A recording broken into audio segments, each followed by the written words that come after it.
இந்த வீடியோவில் N10 போயிட்டு ஒரு டூர் மாதிரி எல்லாத்தையும் சுற்றி காட்டுறேன் உங்களுக்கு. ஸோ தட் எது எங்கே இருக்குது அப்படின்ற ஒரு ஃபெமிலியாரிட்டி உங்களுக்கு வரும். அடுத்தது தேடிட்டு இருக்க மாட்டீங்க. ஓகே, ஸோ ஹோம் பேஜில் போயிட்டீங்கன்னா ஒர்க் ஃப்ளோஸ், இங்கே என்னோட ஒர்க் ஃப்ளோஸ் இருக்குது. இது என்னோட அக்கௌண்ட்குள்ளே உங்களை ஆக்சுவலாக கூட்டிகிட்டு போய் நான் காட்டுறேன்.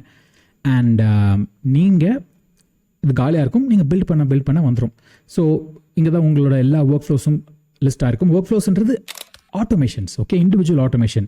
ஸோ இப்போ இந்த இடத்துல வந்துட்டு டிஸ்க் மானிட்டர் அப்படின்ட்டு ஒரு ஆட்டோமேஷன் இருக்குது. இந்த டிஸ்க் மானிட்டர் ஒன்றுமே பண்ணாது, சிம்பிளாக அதை கிளிக் பண்ண உடனே இந்த ஒர்க் ஃப்ளோ தான் உங்களுக்கு ஓப்பன் ஆகும். ஸோ இதுதான் எடிட்டர் அப்படின்ட்டு நம்ம சொல்லுவோம். அண்ட் இந்த இடத்துல எக்ஸிக்யூஷன்ஸ் இருக்கும். ஸோ இதெல்லாம் எப்படிலாம் ஓடி இருக்குது அப்படின்ட்டு. ஸோ இதுக்கு வந்து இண்டிவிஜுவலாக நம்ம வந்துட்டு நோட்ஸ் அப்படின்ட்டு சொல்லுவோம். ஸோ இப்போ இது வந்துட்டு ட்ரிகர் நோட் அப்படின்ட்டு சொல்லுவோம். நம்ம அடுத்தடுத்து வர வீடியோஸில் இதெல்லாம் நோட்னா என்ன, ட்ரிகர் நோட்னா என்ன அப்படின்ற மாதிரிலாம் டீட்டெயிலாக படிக்கலாம். பட் இதோட ஐடியா என்னென்னா டெய்லி at 4 PM ரன் ஆகணும் அப்படின்றது தான். டிஸ்க் ஸ்பேஸை மானிட்டர் பண்ணுது. ஓகே, ஸோ இந்த இதில் வந்துட்டு டிஸ்க் ஸ்பேஸ் மானிட்டர் பண்ணுது. அதுக்கப்புறமா அதில் இருக்கிற சில டேட்டாவை எடுத்து அதை ஹேண்டில் பண்ணிவிட்டு டிஸ்க் வந்து இப்போ 80% மேலே இருக்கா அப்படின்றத கேட்குது. ஓகே, அப்படி 80% யூசேஜ் வந்துட்டு மேலே இருக்கிறது ஃபால்ஸ் ஆச்சு அப்படின்னா ஆல் குட், எதுவுமே பண்ணாது. அப்படி இல்லை டிஸ்க்கு 80% மேலே யூஸ் ஆகுது அப்படின்னா எனக்கு வார்னிங் மெசேஜ் ஸ்லாக்ல அனுப்பிச்சி விடும். ஸோ எனக்கு இந்த சர்வரோட யூசேஜ் எப்படி இருக்குன்றது தெரிஞ்சுக்கிட்டே இருக்கும். ஓகே, டெய்லி 4 o'clock இது வந்து செக் பண்ணிக்கிட்டே இருக்கும் டிஸ்க் யூசேஜை. ஸோ இப்போ இது வந்துட்டு செட்டப்பு. ஓகே, உங்களுக்கு எடிட்டரில் இப்படி தான் நம்ம செட்டப் பண்ணுவோம். ஒரு நோட ஆட் பண்ணிவிட்டு இதை வந்துட்டு செட் பண்ணுவோம். அண்ட் இப்போது நம்ம இப்போ இதெல்லாம் இந்த மாதிரி எஸ்க்கு புஸ்க்காக கூட பண்ணிடலாம். ஆனால் இந்த லெஃப்ட்டில் ஒரு ஐகான் இருக்குது பார்த்தீங்களா, டைடி அப்படின்ட்டு, அதை கிளிக் பண்ணிங்கன்னா எல்லாமே பியூட்டிஃபுல்லாக மாறிடும் உங்களுக்கு பார்க்குறதுக்கு. ஸோ கொஞ்சம் நீட்டாக இருக்கும். ஆல்ரைட், இப்போது இந்த எக்ஸிக்யூஷன்ஸ்குள்ளே நீங்கள் போனீங்க அப்படின்னா இதுதான் ஆக்சுவலாக டீபக்கிங் ஸ்பேஸ். ஓகே, டீபக்கிங் ஸ்பேஸ்னால் என்னென்னா இதுக்கு முன்னாடி இத்தனை தடவை இது ரன் ஆயிருக்கு அப்படின்றத காட்டும். ஒரு தடவை என்னென்ன நடந்தது அப்படின்றத உங்களுக்கு ஆக்சுவலாக காட்டும். ஸோ உங்களுக்கு ஈஸியாக நீங்கள் டீபக் பண்ணிட முடியும்.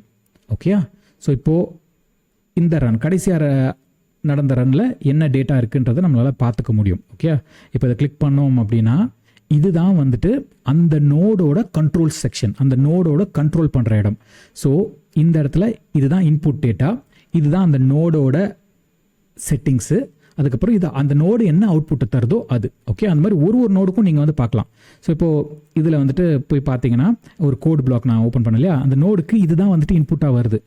அண்ட் அந்த கோடு வந்துட்டு ஏதோ ஒரு ஒரு ஒரு ஃபங்க்ஷன் ரன் பண்ணுது, ஒரு ப்ராசஸிங் பண்ணுது. அந்த ப்ராசஸிங்கை இங்கே அவுட்புட்டாக நம்ம பார்க்கலாம். அண்ட் இந்த அவுட்புட்டை வந்துட்டு நம்ம டிஃப்ரெண்ட் ஸ்டைல்ஸில் பார்க்கலாம். ஸ்கீமாவாக பார்க்கலாம், ஏன்னா ஈஸியாக இருக்கும் நம்மளுக்கு பார்க்குறதுக்கு. டேபிளாக பார்க்கலாம், ஜேசானாக பார்க்கலாம். ஜேசான்னா என்னன்ட்டு என்னோடய வைப் கோடிங் மாஸ்டர் கிளாஸில் போயிட்டு பாருங்கள், உங்களுக்கு ஜேசான்னா என்னன்ட்டு புரியும்.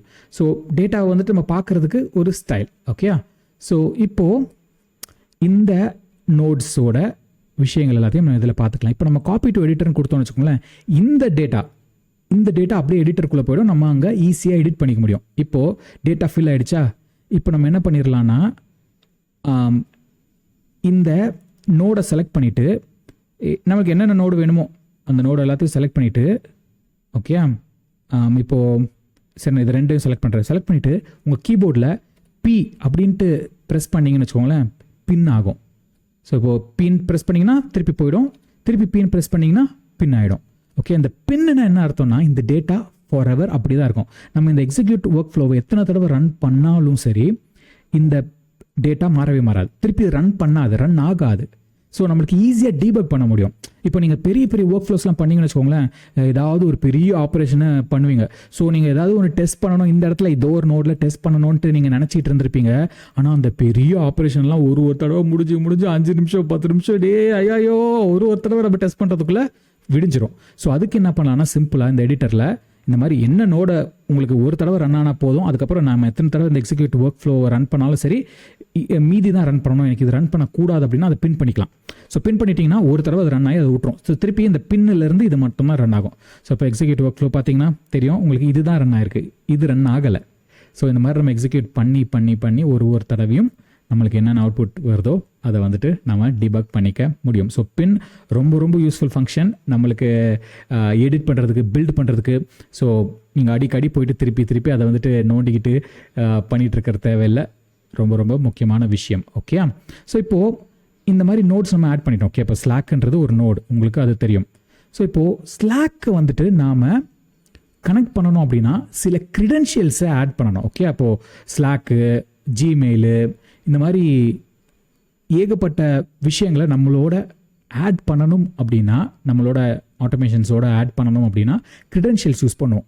ஓகே, இப்போ இந்த க்ரிடென்ஷியல்ஸ் தான் இங்கே உங்களுக்கு லிஸ்ட்டாக இருக்கும். ஸோ என்னோட அக்கௌண்ட்டில் இத்தனை க்ரிடென்ஷியல்ஸ் இருக்குது. SSH பாஸ்வேர்டு இருக்குது, ஸ்லாக் இருக்குது, ஓப்பன் ரவுட்டர் இருக்குது, அசானா இருக்குது, ஜிமெயில் இருக்குது, டெலிகிராம் இருக்குது, ஹக்கிங் ஃபேஸ் ஏபிஐ கனெக்ட் பண்ணி வச்சுருக்கேன், கூகுள் டிரைவு, அந்த மாதிரி. ஸோ நம்மளுக்கு ஒரு தடவை ஏதாவது ஒரு இன்டெகிரேஷன் பண்ணணும் அப்படின்னா இந்த க்ரிடென்ஷியல்ஸ் தான் தேவை. ஓகே, நீங்கள் மல்டிபிள் க்ரிடென்ஷியல்ஸ் கிரியேட் பண்ணிக்கலாம். இப்போ இந்த ஜிமெயில் அக்கௌண்ட், இன்னொரு ஜிமெயில் அக்கௌண்ட்டு, இந்த கூகுள் டிரைவ். இப்போ இங்கே பார்த்தீங்கன்னா கூகுள் டிரைவ் 2 இருக்கும். hi.expertology@gmail.com கூகுள் டிரைவும் நான் லிங்க் பண்ணி வச்சிருப்பேன். alex@successsecretswithalex.com கூகுள் டிரைவ் லிங்க் பண்ணி வச்சிருப்பேன். Same thing Google docs. So இந்த மாதிரி ஏகப்பட்ட இதுவும் நம்ம லிங்க் பண்ணிக்கலாம். ஆட்டோமேஷன்ஸில் எந்த கூகுள் டிரைவை யூஸ் பண்ணணுமோ நம்ம அதுக்கேற்ற மாதிரி நம்ம அதை செலக்ட் பண்ணிக்கலாம். ஈஸியாக இருக்கும். அண்ட் எக்ஸிக்யூஷன்ஸ் அதுதான் யூஸ்வலாக நம்ம பண்ணுறது தான். எத்தனை ரன் ஆயிருக்கு அப்படின்றத மானிட்டர் பண்ணிக்க முடியும். அண்ட் நீங்கள் வந்துட்டு ஏதாவது ஃபெயிலியராக இருக்குன்னா நம்மளால் டீபக் பண்ண முடியும். ஸோ அந்த விஷயங்கள் எல்லாமே இங்கே இருக்குது. அண்ட் உங்களுக்கு இப்போ புதுசாக ஒரு ஒர்க் ஃப்ளோ கிரியேட் பண்ணோன்னா டேரெக்டாக இங்கே போய்ட்டு கிரியேட் ஒர்க் ஃப்ளோ கொடுத்து ஆரம்பிக்கலாம். இல்லை அந்த ட்ராப் டவுனை கிளிக் பண்ணிங்கன்னா க்ரிடென்ஷியல் கிரியேட் பண்ணோன்னா இங்கே கிரியேட் பண்ணிக்கலாம். Just simple. மற்றபடி அவ்வளோதான். இப்போ ஒரு குவிக் ஓவர்வியூ உங்களுக்கு கொடுத்துட்டேன். இதுக்கு அடுத்து வர வீடியோஸில் இன்னும் டீட்டெயிலாக போயிட்டு நம்ம என்னன்ட்டு கற்றுக்க ஆரம்பிக்கலாம். ஆல்ரைட், வேறு ஏதாவது கொஸ்டின்ஸ் இருந்தால் கமெண்ட்ஸில் போட்டு விடுங்க. This is Alex signing off. Take care, bye. அடுத்த வீடியோவில் உங்களை சந்திக்கிறேன்.